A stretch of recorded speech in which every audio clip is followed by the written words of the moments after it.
My neighbor called my son, not mine, so I ruined her reputation, and nearly ruined myself. My neighbor spent months insisting my little boy wasn't my wife's child. By the time I was done, nobody on our street would believe a single word she said. Coral Dean moved into the blue split level across from us when my son Jonah was 2. Within a week she somehow knew who worked where, who'd renovated their kitchen without permits, and which couple always argued with the windows open. She'd lean on her mailbox like it was a barstool, waiting for anyone to wander into range so she could start fishing. At first, I told myself she was just lonely. Her partner, Everett, was always on the road for work, according to her, and she didn't seem to have any friends of her own. I tried to be kind. I brought over banana bread, asked about her fence plans, made small talk. But it didn't take long to realize she wasn't just curious. She was collecting details, cracks, weak spots in people's lives. Filing everything away. Back then it was just irritating. Coral asking what my wife does exactly at the hospital, and how much a supervisor makes in a town like this. Commenting on our one-car driveway with a too bright, "Oh, choosing to live simple, are you?" My wife Lyndon would come inside, roll her eyes and mutter that Coral needed a crossword puzzle and a life. We laughed about it. Until Jonah got old enough to play outside. Everyone always says this about their kid, but Jonah really did look like a throwback. Lyndon is tall, dark-haired, brown eyes. I'm shorter, dark blonde, muddy hazel eyes. Jonah, though? Soft spiral curls the color of wheat and very clear, bright gray-green eyes. My grandfather's eyes, the exact shade I grew up seeing in family albums. The first time Coral saw him up close, she bent down and studied his face in this way that made my stomach go tight. "Those eyes," she said slowly. "Neither of you has them?" I smiled, the way you do when you're trying not to show your irritation. "They're from my grandfather," I said. "He passed before Jonah was born. I've got pictures in the hallway, same color." She made an interested noise, but it wasn't the kind of interest that lets something go. It was the kind that stores it. It started with little remarks. At a barbecue, Coral laughed loudly to whoever was nearest and said, "Isn't genetics wild? Jonah looks nothing like Lyndon." Not even a little. When people told her kids can favor distant relatives, she'd shrug and say, sure, just funny how biology works out." Then came the jokes. "Oh, maybe the mail carrier had a good day. Maybe Iris had a secret admirer 9 months before he was born." Always said with a laugh, always just light enough to make it hard to call her out without looking oversensitive. When Jonah's hair started coming in thicker and lighter, Coral ramped up. "He's practically translucent," she told the woman 2 doors down, loud enough for me to hear. "I'd never guess he belonged to them." She framed it like fascination, but the implication was a stain that spread. It got significantly worse the day my colleague dropped me off. My car was in the shop, so a coworker from the office, Theo, gave me a ride home. He's tall, cheerful, and happens to have the same pale green eyes Jonah does. We sat in his car for a minute, finishing a conversation about a project. I laughed at something he said and touched his arm the way you do when you've worked with someone for years and forget anyone else exists. Coral was standing at her mailbox, sorting envelopes at half speed, watching us over the stack.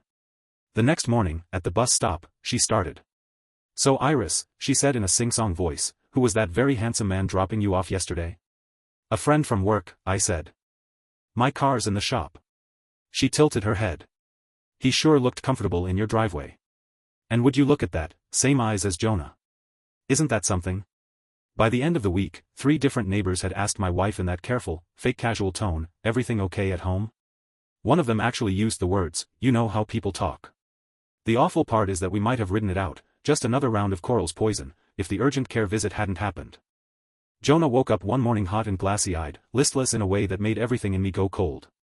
Lyndon was on nights at the hospital, so I called her, and she said, half asleep, "Take him to urgent care now. I'll meet you if I can get away." By the time we got there, Jonah had perked up a little, but they still ran a few quick tests. Somewhere in the blur of questions, the nurse mentioned his blood type. It lodged in my mind like a rock. That night, after he was settled in bed and breathing evenly, I caught Lyndon at the kitchen table. "Hey," I said, trying to sound casual. "What's your blood type again?" She told me. I told her mine. We both reached for our phones at the same time to look up the combinations. 10 seconds later, we both exhaled with this sort of embarrassed laugh. His type fit perfectly with ours. Of course it did. We knew that in our bones, but for a split second, science was a way to slap the rumors in the face. Unfortunately, Coral had heard my half of the phone call with Lyndon earlier that day and, as usual, filled in her own story. By the time I went out to bring in the trash cans, Coral had already told 2 moms on the corner that Lyndon was checking blood types and that I was asking a lot of questions. By morning, according to Coral, Lyndon had discovered something and was quietly looking into options. When I got home from work 2 days later, Coral showed up on our porch with a casserole she clearly hadn't made. "I just wanted to say," she began, doing this mournful face, "I think it's very brave the way Lyndon is standing by Jonah. Not every partner would do that, knowing what she knows." I stared at her. "Knowing what, exactly?" She gave a little start, like she'd realized she'd overplayed, then pasted on concern. "Oh, I just mean, people talk, Iris. I've heard Lyndon is looking for a paternity test, and that must be so hard for you. You're very strong." My hands were shaking when I took the glass dish from her. Not because any part of me believed her, but because I finally understood something clearly. This wasn't idle gossip anymore. She was actively rewriting our lives out loud, in real time. Within days, we were a spectacle. Conversations stopped when we walked by.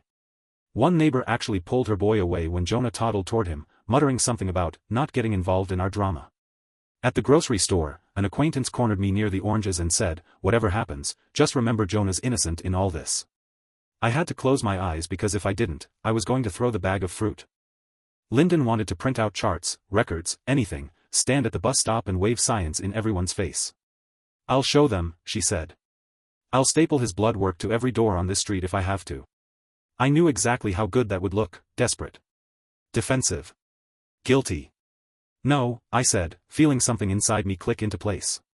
"We're not going to prove anything to people who chose not to trust us. We're going to make sure nobody believes her again. Ever." Lyndon stared at me. "How?" I looked out the window at Coral's house. The curtains were open. She was moving around her kitchen like a queen surveying her domain. "She likes to collect information," I said slowly. "So let's give her a reputation that makes all of that useless." That night, after Jonah was asleep, I sat at the dining table with a blank notebook and wrote one sentence at the top of the page. "Make Coral unreliable." Underneath, I started a list. The first move was small. At pickup one afternoon, I asked our neighbor across the street, a quiet man named Nolan, if he'd had any trouble with packages lately. He frowned and said no. "Oh," I said, lowering my voice. "I just thought it was odd when I saw Coral standing by your mailbox looking through your envelopes last week. Maybe she was just distracted." "I'm sure it was nothing." I said it like I was worried for Coral, not about her. Nolan's face tightened anyway. Later that week, I mentioned to Lenore, a woman in the next cul-de-sac, that Coral had asked me some very specific questions about her recent divorce. I thought she already knew. I lied gently when Lenore's eyes widened. "She said you two had talked." Within days, I could see the change. People didn't stand as close to Coral at the stop sign. Conversations that used to include her now swallowed awkward silences when she approached. She felt it too. I saw the quick, confused glances she started throwing around when people stepped back instead of leaning in. It should have been enough to blunt the rumors. But then I found out the truth about Everett and the perfect marriage she'd been using as a weapon against everyone else. And that's when I decided I wasn't just going to dull her influence. I was going to shatter it. I learned the truth about Everett because of something unbelievably ordinary, his car. For months, Coral insisted Everett was away for work, traveling from state to state, installing security systems, managing teams, doing whatever vague job she described differently each time. She said it with this dramatic sigh, like she was carrying the burden of a lonely but noble marriage. Then one Wednesday, after dropping Jonah off at preschool, I stopped at the hardware store. As I walked across the parking lot, I saw a familiar silver pickup. Same dent in the bumper. Same faded decal. Everett's truck. And there he was, sitting inside, eating a sandwich, next to an older woman who could only be his mother. They were talking calmly, like two people who saw each other daily. Not like a man home between work trips. When he got out, I heard him say, "Thanks for letting me stay another night." The pieces slid together so cleanly it made my stomach twist. Everett didn't travel for work. He lived at his mother's house. 3 towns away. Coral wasn't married to a successful, constantly on-the-road husband. She was married to a man who couldn't bring himself to live with her. And she had been hiding it from everyone. On the drive home, my hands tightened around the steering wheel as an idea formed. I didn't need to expose Coral loudly. I didn't need to confront her. I just needed to tell the right person the smallest truth. The next morning, I spoke to the only person on our street who could spread information faster than Coral herself, Felina. I found her near her rose bushes, clipping petals with the reverence of a surgeon. You hear everything, I said lightly, as if it mattered very little. So maybe you already know this. She perked up like a cat hearing a can opener. I saw Everett yesterday, I continued. He's living with his mother. I had no idea Coral was dealing with something so heavy. You didn't know either, right? Felina's pruning shears froze mid-air. That was all it took. Within 48 hours, everyone knew. Not because I repeated it, I didn't have to. It moved through the neighborhood like dry grass catching fire. Suddenly Coral's criticism of every marriage made sense to people in a painful, embarrassing way. Her endless commentary about who might be unhappy or unfaithful made her seem less like an observer and more like someone projecting her own worries. And then, exactly as I expected, people began questioning everything she'd ever said. But I wasn't finished. The next step was to dismantle her reliability. Permanently. Whenever Coral made a comment about anyone, anything, I quietly gave a different version later. If she said the Danner family was separating, I happened to mention I'd seen them planning a trip to the mountains for their anniversary. If she said the new couple on the block was renting, I casually remarked that the realtor told me they'd bought the property outright. If Coral claimed a neighbor was angry about street parking, would say I'd just spoken to them and they hadn't mentioned a single thing. None of my statements were dramatic, just small, believable contradictions that made Coral seem careless or deliberately misleading. By the end of the month, people stopped seeking her out. I watched neighbors adjust conversations when she approached, the way people do when a stranger joins their table. The bright eagerness she once wore started to look like desperation. Still, I wasn't satisfied. Rumors die, but credibility deaths need something final. I didn't want revenge. I wanted certainty. I wanted Jonah never again to be the subject of whispered doubt, not even years from now when he'd be old enough to understand. Then something happened I hadn't planned for. It was a small thing, but sometimes the smallest things crack foundations. 2 weeks into my campaign, Coral's car didn't move for 3 days. The curtains in her living room stayed shut from dawn to dusk. Her porch light flickered on randomly in the middle of the afternoon, then off at night. On the 4th morning, I saw the first sign that she felt the pressure. She came out to get her mail wearing sweatpants and a sweatshirt pulled tight at the neck, hair unwashed, eyes swollen. When she noticed me watering our front garden, she froze. I lifted a hand in a polite wave. She turned and hurried inside. The door slammed. I expected the same surge of satisfaction I'd felt every time she'd ignored boundaries or fabricated a new story about my family. But I felt nothing. Or maybe too much. It was the first moment I wondered, not regretted, but wondered, whether I'd crossed into something colder than self-protection. Then the phone rang. It was Kara, one of the mothers from the bus stop. Her voice shook the way people sound right before confessing something. She apologized. For believing Coral. For repeating her offensive theories. For letting Jonah be hurt by adult ignorance. For letting me and Lyndon feel judged in our own neighborhood. She said she'd been thinking about it, losing sleep over it, realizing how easily people fall into group behavior without questioning why. I comforted her, told her I held no anger, even though part of me wanted to catalog her confession like evidence in my mental file. When the call ended, I knew something profound. Coral's influence was truly collapsing. But my plan wasn't done. The next phase required someone bold, Audrey. Audrey was the type of neighbor who always knew more than she should and less than she believed. The perfect person to nurture a rumor, because she didn't think of them as rumors. She thought of them as community awareness. So the next day, when I saw her at the mailboxes, I casually said, "Hey. I'm probably overthinking this, but I saw something strange last Tuesday." She leaned in instantly. I noticed Coral behind the Johnsons' house. She was going through the recycling bins. With a flashlight. Audrey's eyes widened so fast I almost stepped back. "You're joking." "I wish I were," I said softly. Maybe she was searching for something she dropped. I honestly don't know. Just thought you should know. By sunset, the entire block knew. And the rumors began mutating on their own. She'd been going through car windows. She'd been peeking in backyards. She'd been looking into people's windows at night. I didn't correct any of it. I didn't encourage it either. I simply let it grow. Soon, neighbors started asking me if Coral might be struggling emotionally. If she was a danger to herself. If she needed help. If she might be watching their houses. Even my wife asked me over dinner, "Do you think she might be unstable?" That moment, the quiet realization that people trusted my unspoken perspective more than Coral's spoken words, should have felt like victory. But instead, a tension built in my stomach. Still, I kept going. Then came the moment I never expected, the anonymous note. It arrived in an unmarked envelope. Inside was a single piece of paper with careful handwriting. You're becoming exactly what you're trying to destroy. Stop before you lose more than she ever took from you. No signature. No clue. Just a warning from someone who'd been watching me. My hands shook as I read it. I crumpled the note and threw it away. I didn't want to believe it. I told myself they didn't understand. They didn't know what Coral had done to Jonah, to Lyndon, to us. I wasn't becoming Coral. I was stopping her. But that night, after Lyndon fell asleep beside me, I lay awake staring at the ceiling, the words looping through my mind like a whisper I couldn't silence. The next morning, I stood at the window with my coffee and watched Coral step outside. She looked smaller. More fragile. Less like an enemy and more like a person collapsing under her own mistakes. And for the first time, I wondered. Had I saved my family, or had I become someone Jonah would be afraid of if he were old enough to understand? The worst part? I didn't know the answer. Not yet. But I was about to find out. Coral's silver crossover sat in her driveway for 3 straight days, unmoved, like a prop in a play that had suddenly stopped mid-scene. Her curtain stayed closed.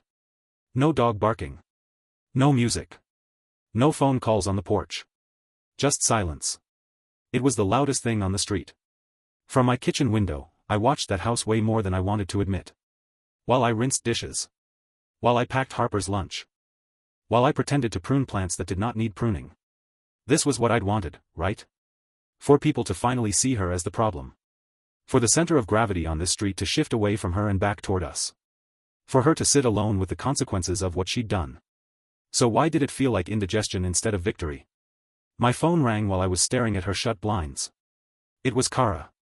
Hey, I answered, expecting a quick question about preschool pickups. Instead, she took a shaky breath and then just spilled. She'd been replaying everything Coral had said for weeks. How easily she'd swallowed it. How she'd pulled her son away from Harper that day at the park.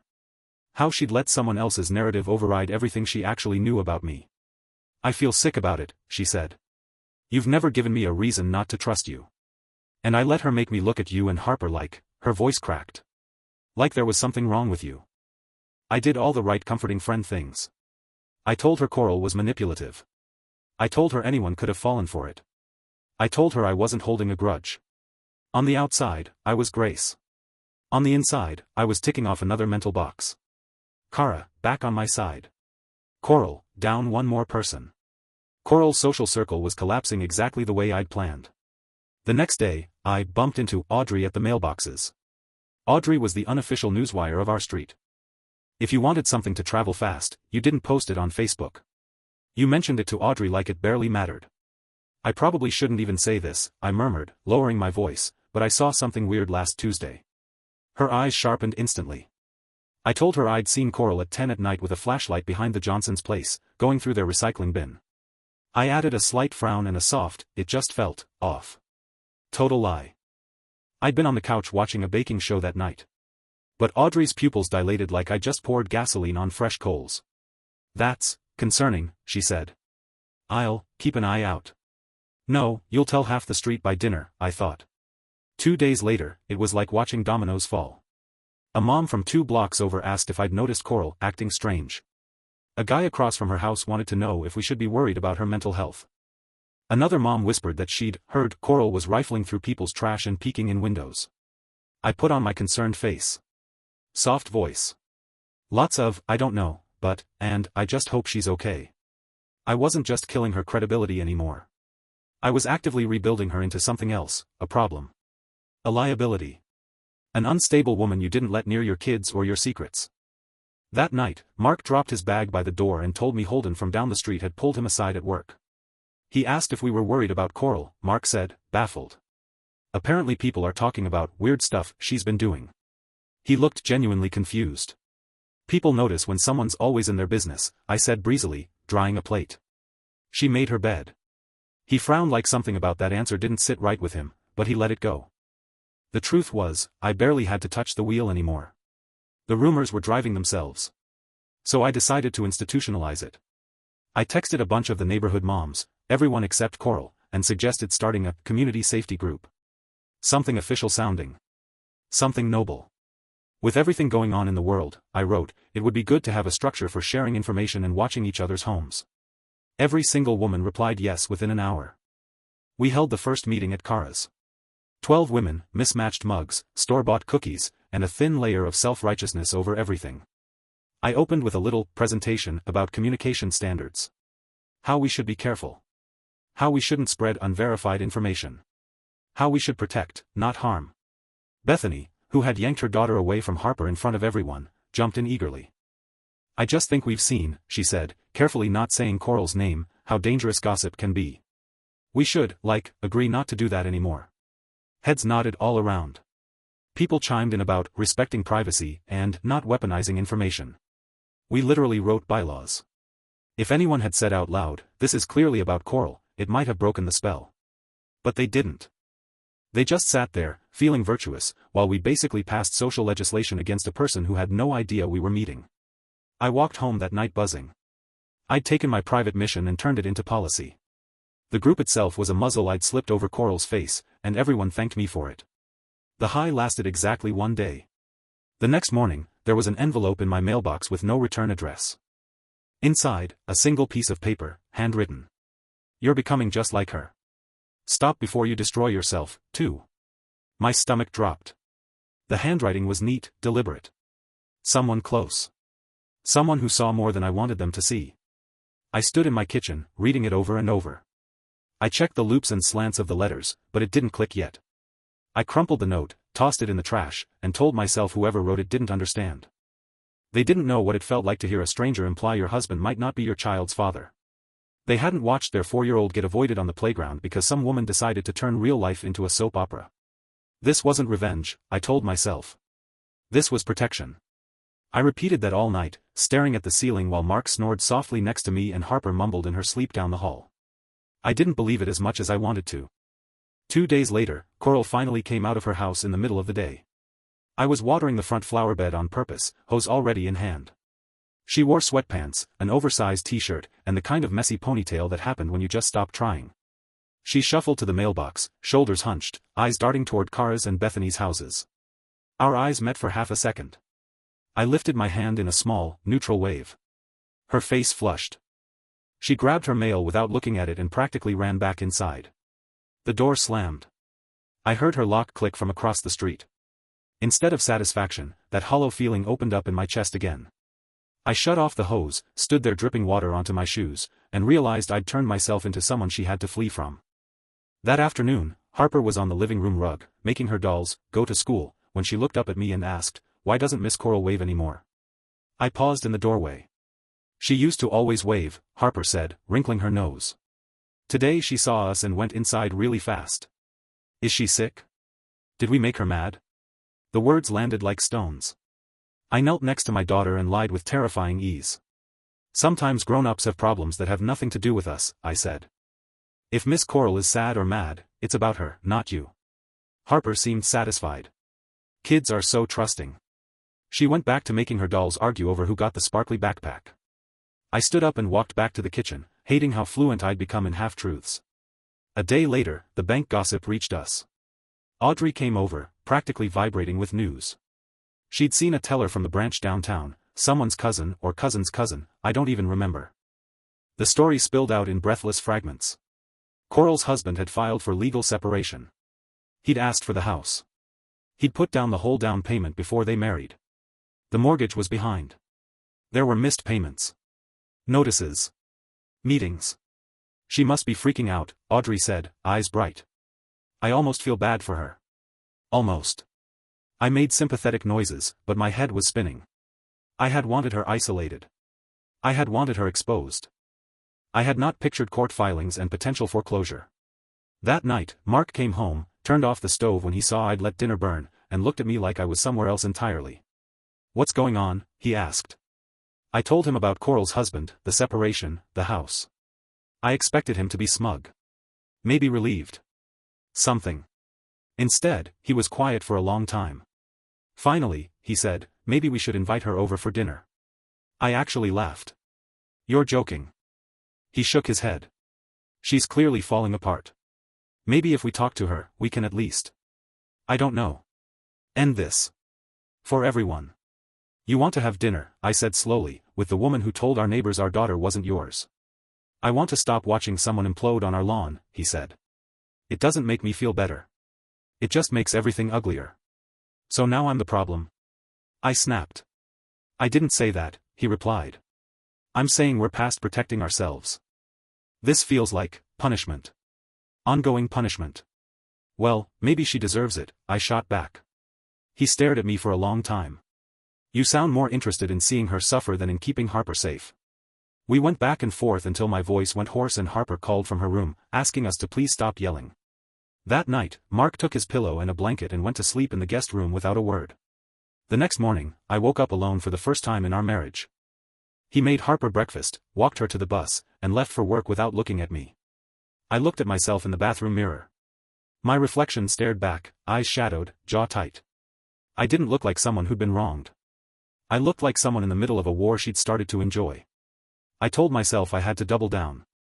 That backing off now would mean everything we'd endured was pointless. Coral still deserved consequences. So I added one more layer. I pushed the neighborhood watch harder, more meetings, more check-ins, more subtle exclusions. I planned meetups at times I knew Coral was home so she'd see clusters of women heading into Kara's or Bethany's without her. I told myself it was organizing, but the truth was written all over my calendar, circles around dates and times when she'd be most likely to watch from her window. 2 days later, karma hit back in the most brutal way. Harper came home from preschool quieter than usual. She dropped her backpack by the door and went straight to her room. No art project show and tell. No non-stop chatter about snack time. I followed her and sat on the edge of her bed. What's wrong, bug? I asked. She stared at the drawing in her lap. Our family, done in bright crayons, with one house colored in dark, pressed hard black. Jackson said his mommy told him you're mean to Miss Coral, she said in a small voice. He said you're the reason Miss Coral is sad. Is that true? Did we make her sad? It felt like the air had been punched out of my lungs. I pulled her close, heart hammering. You did nothing wrong, I said. None of this is your fault. But are you mean? She asked. To her?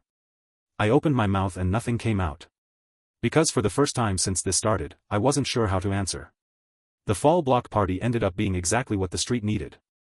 I spent the week before it in this strange in-between space, half ashamed of who I'd been, half determined to be different. I ordered too many cupcakes from a bakery across town, picked out paper plates with tiny acorns on them, and laid everything out on our dining table like I was building a new version of myself one plastic fork at a time. Jace sat with me at the kitchen table, his tongue sticking out a little as he concentrated on cutting orange and red leaves from construction paper. I taped them into garlands while he told me, in great detail, about his new best friend from school, a kid named Milo whose family had just moved in a few streets away. The way Jace's whole face lit up while he talked hit me right in the chest. This, him, happy, safe, unbothered by the mess adults make, that had been the whole point. I'd wanted to protect him from the ugliness. Somewhere along the way I'd stopped protecting and started attacking. The morning of the block party, our neighbor Gwen showed up with a pan of slightly lopsided brownies and awkward energy. She hovered beside the folding tables I was setting up in our driveway, smoothing the tablecloth 3 times in a row. Do they look okay? She asked, nodding at the brownies like there was a wrong answer. They look perfect, I said, and meant it. Thanks for bringing them. She shifted her weight from one foot to the other. I'm honestly really glad all that stuff with Marvin is over, she admitted. It made it hard to feel like this place was. I don't know. Safe to mess up in. I frowned. What do you mean? She blew out a breath. Just, watching everybody choose sides, seeing how fast a whole block can turn on somebody. I kept worrying if I said one wrong thing, I'd be next. Her words landed heavier than I wanted them to. I'd been so focused on Marvin and my own house that I hadn't considered all the people caught in the blast radius. People like Gwen who just wanted to plant flowers and be left out of it. I'm sorry, I said quietly. I let it go way too far. She gave me a small, tight smile. I get why you were angry, she said. I would have been too. But I'm glad it's done. That afternoon the whole street seemed to exhale. Kids raced between driveways with their faces sticky from frosting. Someone dragged a Bluetooth speaker out and put on a playlist that somehow pleased both the toddlers and the retirees. People actually laughed together again instead of checking who was within earshot before speaking. I noticed something else too. Conversations avoided the sharp edges now. When a rumor started to form, someone gently steered it away. Nobody said Marvin's name, but he was there between the lines, a cautionary tale none of us were eager to repeat. At one point, Jace and Beck's son were running in wild circles with a pack of other kids. I watched from our front yard while Beck came over and stood beside me, arms crossed, eyes soft. "Feels normal again," he said. "Yeah," I answered. Finally. We didn't say more than that, but I knew he remembered every ugly thing that had happened on this street. The fact that he chose to stand next to me anyway felt like a small second chance. A couple of weeks later, a moving truck pulled up to the house Marvin used to live in. I watched from our porch as a family of 4 climbed out of a faded minivan. 2 kids about Jace's age tore across the yard like they'd been waiting all day to move their bodies. The parents stood with the agent, nodding while she gestured toward the porch and the maple tree out front. I waited until the truck was half unloaded before walking over with a plate of cookies. The woman who answered the door had circles under her eyes and paint on one sleeve. "Hey," I said. "I'm Corbin. We're across the street." I nodded toward our house. "Just wanted to say welcome." She blinked, then smiled in this weary, grateful way I recognized instantly. "Thank you," she said. "I'm Quinn. Those terrors are Leo and Piper." We talked for 5 minutes. I told her where the best playground was, which corner store had decent coffee, and what hours the garbage truck actually came instead of what the schedule claimed. I didn't ask how they afforded the house or what had happened to the last owners. I didn't try to catalog their lives in one conversation. When I walked back across the street, my chest felt looser. It was a small thing, but it was also the exact opposite of how Marvin and I had started. A week after that, Lila and I sat in our counselor's office for what turned out to be our last regular session. Dr. Sandoval leaned back in her chair, hands folded loosely in her lap, and asked us what we'd learned. It sounded like a question from a classroom, but it didn't feel childish. It felt final. Lila went first. She talked about how scared she'd been that everything we'd built could be torn apart by one neighbor's lies. I listened to her say out loud what I'd watched in silence, the way she'd scanned faces at the bus stop, the way she'd stiffened when anyone said Haley's name in the original story. I'd seen all that fear but never really understood how deep it ran. When she finished, I told the truth too.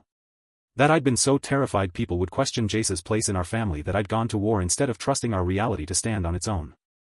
That I'd let anger feel like purpose because it was easier than sitting with fear. Dr. Sandoval nodded slowly. "You both went into survival mode," she said. "The problem is, survival mode doesn't distinguish between defense and attack." On the drive home, Lila reached across the console and threaded her fingers through mine. "I thought I was going to lose you," she said quietly. "You almost did," I admitted. "I almost lost me too." She laughed once, a small disbelieving sound. "We're really renewing our vows after all this?" she asked. "We'll actually know what we're promising this time," I said. "That's got to count for something." Life didn't flip to perfect after that. It just evened out.